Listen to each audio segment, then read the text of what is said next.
कृषि दर्शन कृषि दर्शन कृषि दर्शन कृषि दर्शन कृषि दर्शन कृषि दर्शन। किसान भाई बहनों को रमणी बहन का तहे दिल से जोहार, नमस्कार। तो चलिए आपको लिए चलते हैं कृषि समाचार की ओर, जहां मिलेगी आपको ढेर सारी जानकारियां। झारखंड के सभी किसानों के लिए किसान क्रेडिट कार्ड बनाने की योजना तैयार की गई है। इस योजना के तहत सभी प्रखंड मुख्यालयों में शिविर लगाकर किसान क्रेडिट कार्ड बनाया जाएगा। यह शिविर जुलाई में 14 से 28 तारीख तक, अगस्त में 11 से 25 तारीख तक और सितंबर में 8 से 24 तारीख तक चलेगा। किसान भाइयों, इस योजना से लाभ लेने के लिए अपने प्रखंड मुख्यालय शिविर में अपनी भागीदारी सुनिश्चित करें। राज्य के मत्स्य किसानों को रांची में धुरवा स्थित शालीमार मत्स्य प्रशिक्षण केंद्र में स्पॉन के अलावे अनुदान पर स्पॉन के लिए पूरक आहार और जाल उपलब्ध कराया जा रहा है। यह कार्यक्रम जुलाई तक चलेगा। मछली पालक इस योजना से लाभ लेने के लिए मत्स्य विभाग से संपर्क कर सकते हैं। और उन्हीं जिनको भी मत्स्य स्पॉन दिया जाएगा उनको 1000 रुपये का पूरक आहार फॉर्मुलेटेड फीड स्पॉन को खिलाने के लिए नर्सरी तालाब प्रबंधन में मिलेगा, ताकि वो फ्राई कर सकें। साथ ही साथ उन्हें 1000 रुपये का जाल आदि क्रय के लिए भी अनुदान। पशुपालक भाइयों, बरसात के मौसम में बकरियों को पीपीआर रोग से बचाने के लिए टीका दिलाएं। ध्यान रखें, हर वर्ष एक बार पीपीआर का टीका दिलवाना जरूरी है। बकरियों में पीपीआर रोग होने से उन्हें तेज दस्त होने लगता है। दस्त में खून आता है और नाक से पानी चलने लगता है। इससे अचानक बकरियां मरने लगती हैं। इस रोग से बकरियों को बचाने के लिए उन्हें 3 से 4 महीने की आयु में ही पीपीआर का पहला टीका लगवा दें। उसके बाद हर साल एक बार ये टीका दिलाते रहें। पीपीआर जो बकरियों में खास करके बरसात के मौसम में देखा जाता है, इससे बचने के लिए पीपीआर का टीकाकरण अवश्य कराएं। इसके लक्षण जो होते हैं, दस्त तेज होता है, बकरियां अचानक मरने लगती है, दस्त में आप खून और म्यूकस भी मिलता है, उसके बाद नाक से भी पानी आता है। तो ये सब लक्षण पीपीआर के हैं और इससे बचने के लिए पीपीआर टीका, पहला टीका 3 से 4 महीने में बच्चे को लगाएं, बकरियों के बच्चे को। उसके बाद हर साल में आप पीपीआर टीका अवश्य लगवाएं। 1 ml मात्रा चमड़े में पीपीआर का टीका दे करके। किसान भाई, खरीफ मौसम का एक खास फसल है मड़ुआ, और ये झारखंड में बहुतायत मात्रा में उपजाई जाती है। मड़ुआ के बेहतर उत्पादन के लिए झारखंड के लिए अनुशंसित प्रभेदों का चयन करें। प्रभेद चयन के बारे में हमारे विशेषज्ञ की सलाह है। वैसे किसान भाई जो मड़ुआ खेती करना चाहते हैं वो बिरसा मड़ुआ 1, बिरसा मड़ुआ 2, A404, GPU 24 और GPU 48 किस्मों का चयन कर सकते हैं, जिससे कि उनको अधिक लाभ। ये हाई यील्डिंग वैरायटी हैं और इससे इनकी उपज क्षमता ज़्यादा है, इससे उनको ज़्यादा फायदा होगा। व्हील हो एक ऐसा कृषि उपकरण है जिसकी सहायता से किसान भाई टाण खेत में लगे फसल में निकौनी करने का काम कर सकते हैं। इसकी कार्य क्षमता 18 से 20 डिसमिल प्रतिदिन है। आइए जानते हैं आज के लिए कृषि विशेषज्ञ की सलाह क्या है। उर्वरकों का इस्तेमाल सही समय व सही मात्रा में करें तथा ड्रिप छिड़काव और फर्टिगेशन जैसी कम खर्चीली और लाभदायक विधियां अपनाएं। और अब एक नजर राज्य के 5 प्रमुख शहरों के मौसम के मिजाज पर।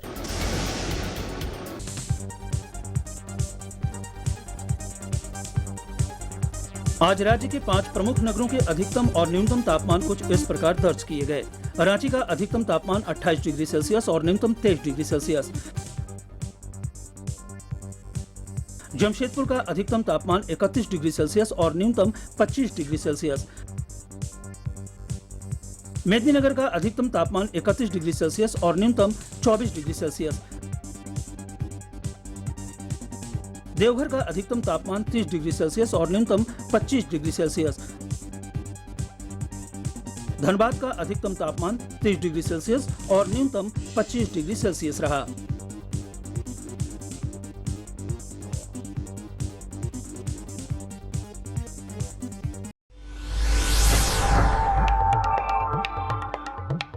और अब मंडी भाव में आइए नजर डालते हैं अनाजों के भाव पर। आज कृषि उत्पाद बाजार समिति पंडरा रांची में विभिन्न खाद्यान्नों के थोक भाव कुछ इस प्रकार दर्ज किए गए। चावल मोटा 1900 रुपए से 2200 रुपए, चावल मध्यम 2350 रुपए से 2800 रुपए, चावल उत्तम 3900 रुपए से 4800 रुपए, गेहूं 1500 रुपए से 2000 रुपए, चना 4500 रुपए से 5100 रुपए, दाल अरहर 9000 रुपए से 9900 रुपए, दाल मसूर 7500 रुपए से 8200 रुपए, दाल चना 5500 रुपए से 6000 रुपए, सरसों तेल 9500 रुपए से 10100 रुपए, चीनी 2500 रुपए से 2800 रुपए, आलू 500 रुपए से लेकर 900 रुपए और प्याज 1600 रुपए से 2400 रुपए प्रति क्विंटल रहा।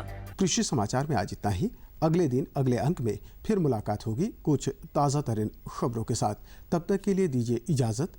नमस्कार, जोहार। अभी आप देख रहे थे कृषि समाचार, जिसके अंतर्गत आपने जानकारी ली मंडी की भाव के बारे में, मौसम के मिजाज के बारे में और तरह तरह की खेती बाड़ी के बारे में। यहाँ लेते हैं छोटा सा विराम, कहीं जाइएगा नहीं, हम तुरंत हाजिर होते हैं। ये लो और बताओ। बस। अरे ये क्या भैया जी, बस इतनी सी रासायनिक खाद? किसानी छोड़ रहे हो क्या? किसानी नहीं, नादानी छोड़ रहे हैं। मिट्टी की जांच कराई है। अब तो लालाजी जितनी जरूरत है उतने ही उर्वरक खेत में डालेंगे। हाँ, किसान भाई आज ही अपने जिले की नजदीकी भूमि परीक्षण प्रयोगशाला में मिट्टी की जांच जरूर करवाएं और मिट्टी में पोषक तत्व, नमी व पौधे के विकास को देखते हुए केवल जरूरत के अनुसार ही पोषक तत्व डालें। और हाँ, मिट्टी में गंधक, जस्ता, बोरोन जैसे सूक्ष्म पोषक तत्वों का पता लगाना भी न भूलें। उर्वरक और जैविक खाद के सही उपयोग से भूमि का उपजाऊपन बनाए रखें, उत्पादकता बढ़ाएं, खर्चा घटाएं और बहुमूल्य विदेशी मुद्रा बचाने में भी सहयोग दें। और हाँ, धीमी गति से नाइट्रोजन उपलब्ध कराने वाले उर्वरकों जैसे नीम लेपित यूरिया को प्राथमिकता दें और यूरिया का पत्तों पर छिड़काव करें। अरे वाह, तू तो सचमुच समझदार हो गया रे। अधिक जानकारी के लिए संपर्क करें जिला कृषि अधिकारी या किसान कॉल सेंटर।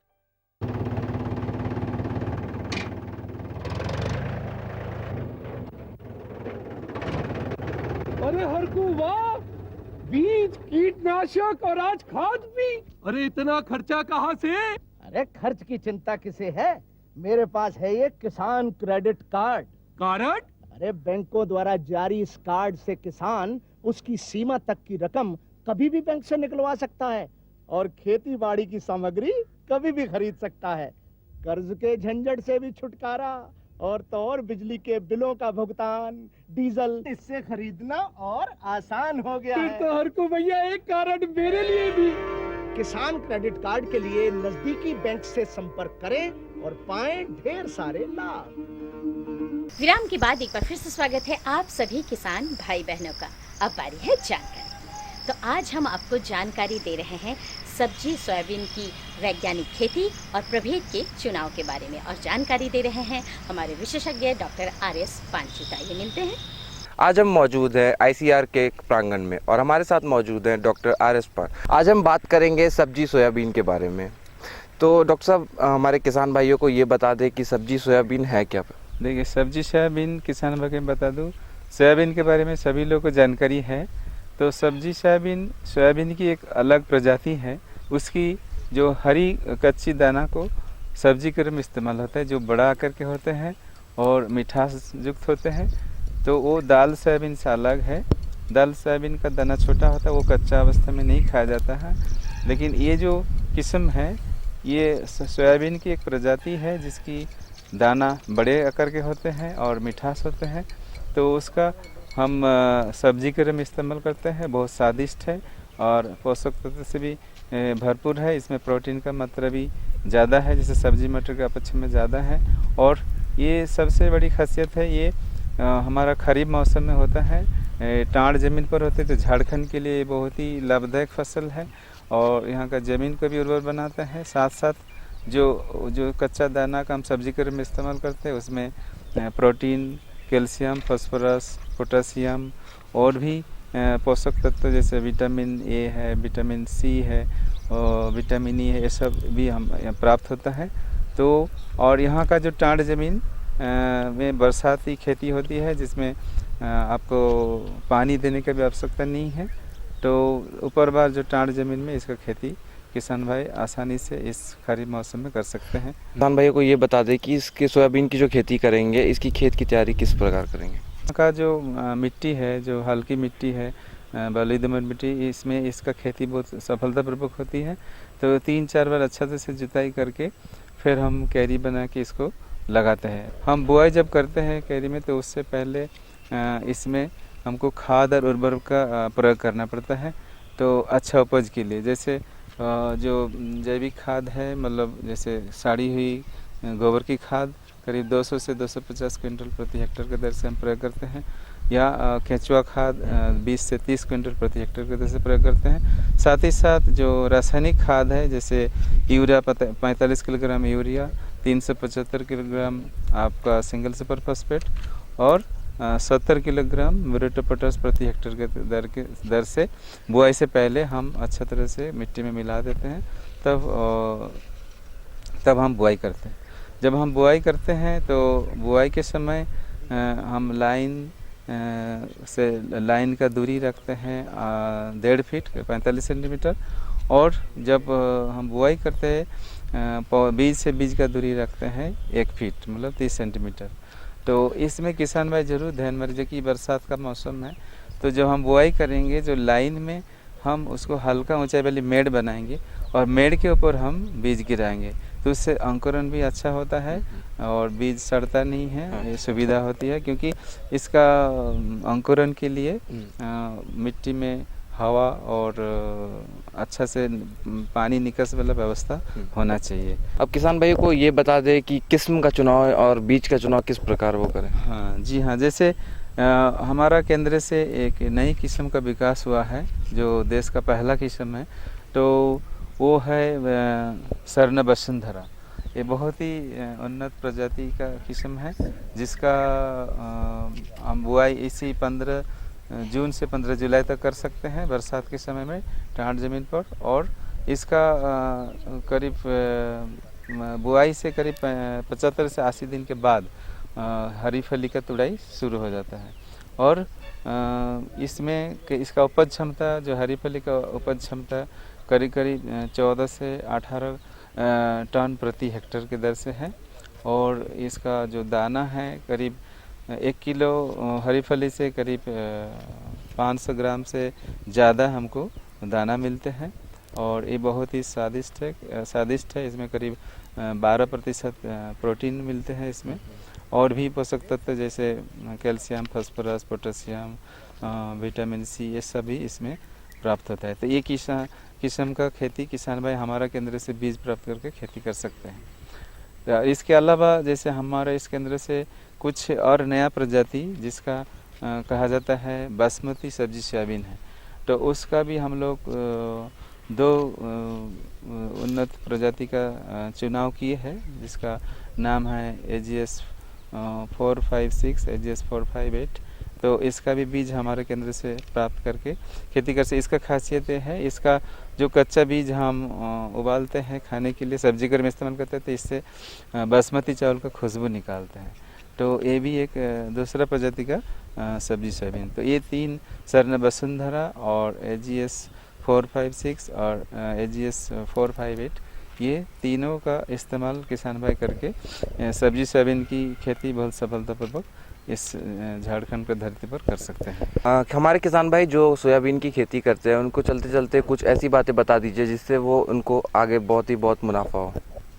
जी हाँ, ये हम पहले ही बताए जो ये किसान भाइयों के लिए एक बहुत ही अच्छा फसल है, क्योंकि ये सबसे ऊपर बार टाट ज़मीन, जो सबसे ख़राब ज़मीन में इसका खेती हो सकता है, और यदि नियमित रूप से वर्षा होती है तो इसमें एक बूंद सिंचाई भी नहीं देने की ज़रूरत पड़ता है।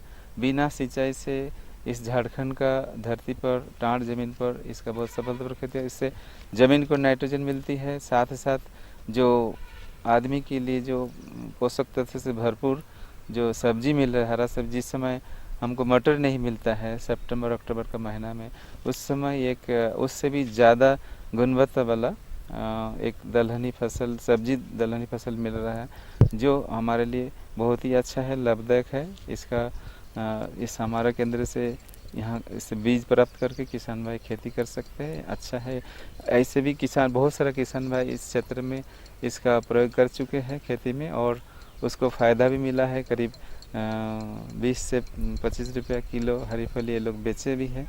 तो और भी नया किसान भाई जो करना चाहते हैं वो हमारे केंद्र से संपर्क करके कर सकते हैं।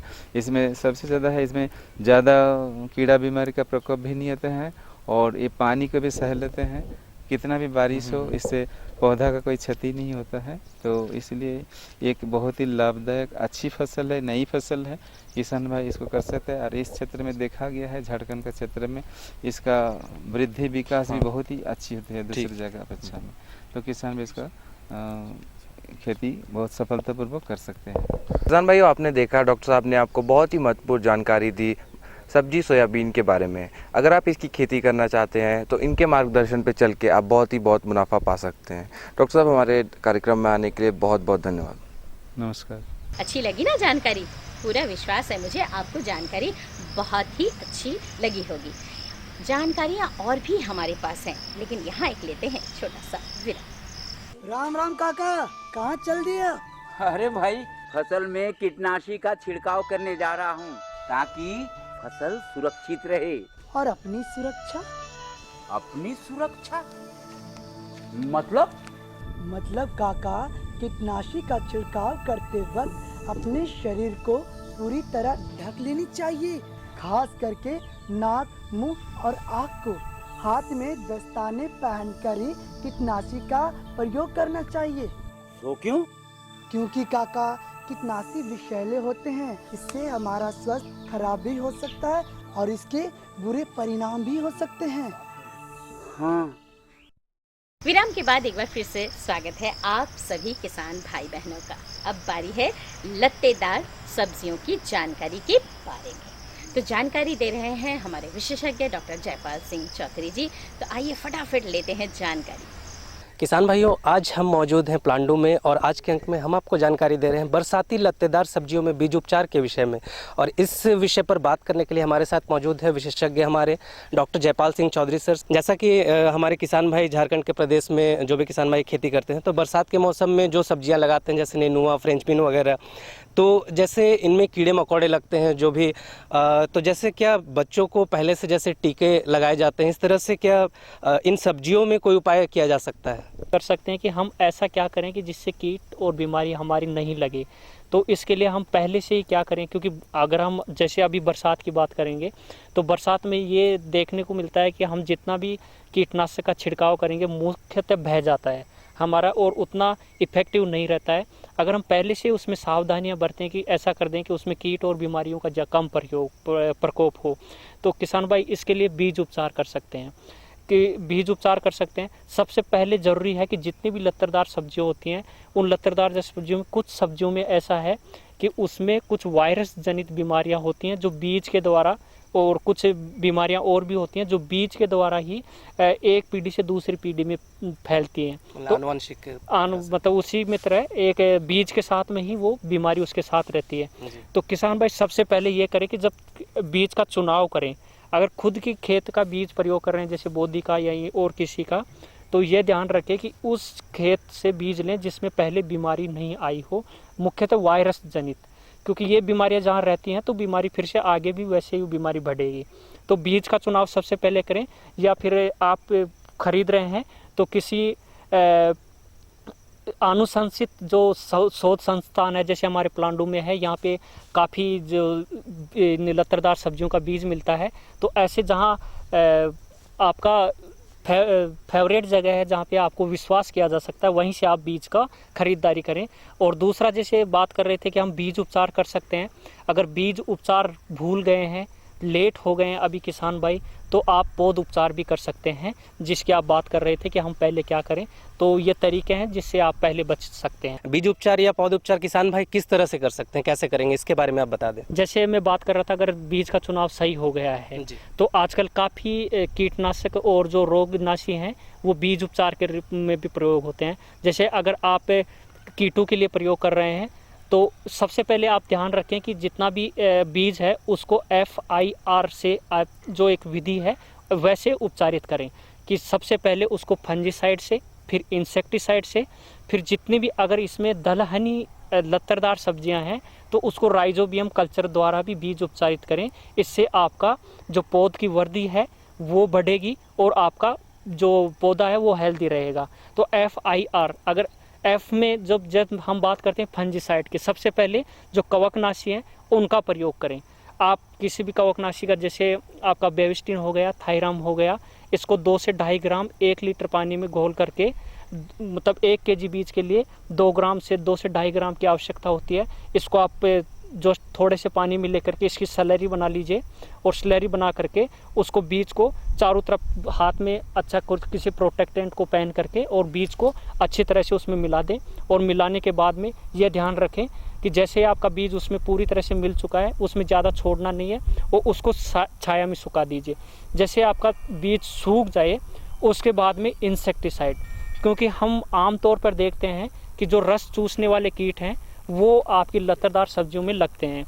तो जैसे रस चूसने वाले कीटों में जैसे थ्रिप्स हो गया है, आपका लाही हो गई है, और भी काफ़ी कीट है जो अर्ली स्टेज से ही आपके बीज में, सफ़ेद मक्खी है जो पेड़ में लगते हैं और दूसरी बीमारियों का कारण भी बनते हैं। तो उस अर्ली अवस्था में बीज जो इंसेक्टिसाइड वाला है, इमिडाक्लोप्रिड, जो एक गोछू के नाम से मार्केट में मिलता है, पाउडर है, उस गोछू के पाउडर को आप 4 ग्राम पाउडर 1 केजी बीज के लिए 4 से 6 ग्राम, बीज की साइज के ऊपर डिपेंड करता है कि आप 7 ग्राम भी ले सकते हैं, 8 ग्राम। जो अगर आपका बोल्ड सीडेड है तो थोड़ा बीज इसकी आवश्यकता ज़्यादा होगी, और बारीक वाला सीड है तो उसकी आवश्यकता कम होगी। तो उस बीज को बाद में फंजीसाइड के बाद में ऐसे ही सेम तरीका अपनाते हुए आप इंसेक्टिसाइड से बीज उपचार करें।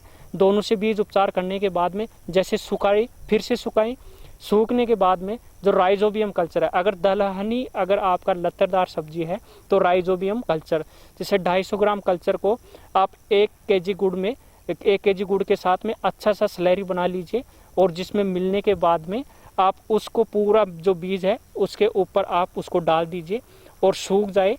इसके बाद में आप बुआई के रूप में इन बीजों को प्रयोग कर सकते हैं, जो बीज निश्चित रूप से स्वस्थ और अधिक उपज देने वाले बनेंगे।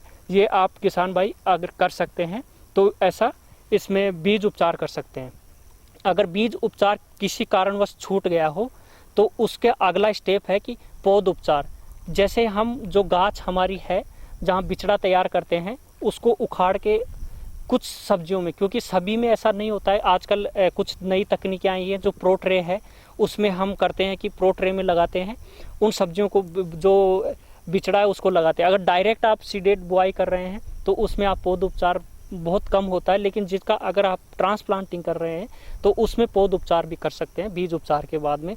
पौध उपचार के लिए है कि जब भी आप बुआई करें उससे 2.5 से 3 घंटे पहले आप जो उपरोक्त दवाइयाँ हैं राइजोबियम कल्चर को छोड़ करके उनका घोल बना लीजिए और घोल को उसके जड़ों के पास में डाल दीजिए उसमें, क्योंकि अगर प्रोट्रॉय में कर रहे हैं तो उसको उखाड़ने की ज़रूरत नहीं है, और उसी में आप उस घोल को आप एक में आप पानी की तरह डाल दीजिए, जो पानी के साथ मिला करके, और सूखने के बाद में उसको ले जा करके खेत में लगाएं। तो निश्चित रूप से इससे आपका जो बीमारी है जो पौध के साथ में जा रहा है वो कम होगा, और अर्ली स्टेज में आपका जो अग्रिम अवस्था है उसमें आपका जो गाछ है जिसको आप बिचड़े से लेके जा रहे हैं वो उससे, उसके आक्रमण से, कीट और बीमारियों के आक्रमण से बचे हुआ होगा। और आपका अगर हेल्दी है, स्वस्थ प्लांट है तो अच्छी उपज देगा और उसमें कीट और बीमारियों का भविष्य में प्रकोप कम होगा। किसान भाइयों, आपने देखा कि हमारे विशेषज्ञ ने आपको बरसाती लतेदार सब्जियों में बीज उपचार के विषय में कितनी गहन जानकारी दी। हम आशा करते हैं कि इन जानकारियों से आप लाभ उठाएंगे। सर, आप हमारे कार्यक्रम में आए, आपका बहुत बहुत धन्यवाद। धन्यवाद। विश्वास है ये जानकारी भी आपको अच्छी लगी होगी, लेकिन चलते चलते अब हमें आपको अपना पता बताना होगा ताकि आप अपनी सुझाव और समस्या हम तक लिखकर भेज सके, और हमारा कार्यक्रम आपको कैसा लगा ये भी लिखकर भेज सके। फटाफट कागज और कलम उठाइए और हमारा पता नोट कीजिए। हमारा पता है कार्यक्रम दर्शन कृषि प्रकोष्ठ द्वारा केंद्रीय निदेशक दूरदर्शन केंद्र रातू रोड रांची, संख्या 834001। तो हमें रहेगा आपके खतों का बेसब्री से इंतजार, लिखना बिल्कुल मत दीजिएगा। अब दीजिए अब रमणी बहन को इजाजत। नमस्कार।